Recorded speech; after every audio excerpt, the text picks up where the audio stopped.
This is a preview for free subscribers. Welcome to Talky Bnonnsense, a lucky dip of true magic bonus episodes from the mystery bag of cats that is the mutual brain of Non, which is me, and Smokey, which is my wife.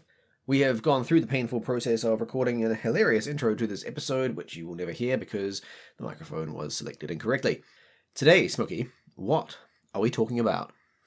We are discussing a question which I don't really have the answer to, of what, if anything, do we owe the dead? Explain. Okay, so I have a couple of scenarios. Scenario 1. Hit me. So suppose your husband is dying, and on his deathbed he requires you to promise that you will never marry again, and you being very upset, you agree. Is that a binding promise?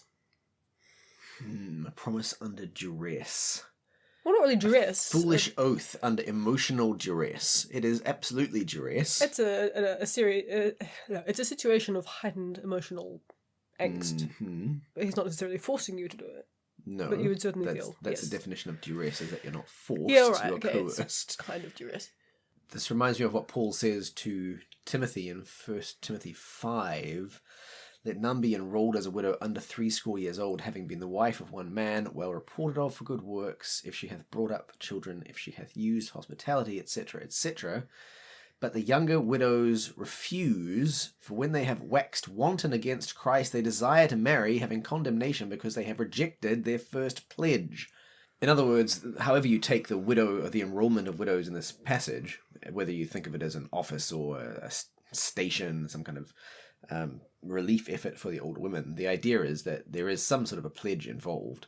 If they are young and they desire to marry, then they have condemnation because they reject their first pledge. So there's some kind of a pledge involved in becoming a widow of the station. And that suggests to me that if you make a pledge of celibacy, which apparently this did involve, and then you break it, that does incur condemnation. Now, as to whether the promise is made to someone who's living or dead, I'm not sure that that makes a significant difference, at least in this case.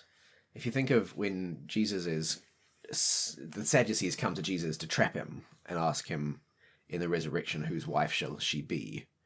And he says to them, touching the resurrection of the dead, have you not read that which was spoken unto you by God, saying, I am the God of Abraham and the God of Isaac and the God of Jacob. God is not the God of the dead, but of the living. And when the multitudes heard it, they were astonished at his teaching. So his point there is that Abraham, Isaac, and Jacob are still alive. Right. Not in the body, but they yet live. And that being the case, a promise to them is presumably still binding in some way. You're still going to, at some point, you're going to answer to them again. You'll see them again and have to explain to them why you broke the promise, right? Yeah, no, that makes sense. But would you not say that given the it is better to marry than burn with passion thing, it is possibly an immoral vow? Yeah, for sure. It's a vow which you probably shouldn't have made. And... I mean, what about, isn't it a bit like the Jephthah thing where he... Right.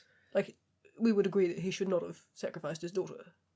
If you enjoyed this preview, you can listen to the whole 26-minute episode by becoming a paid member at truemagic.nz. That's truemagic.nz.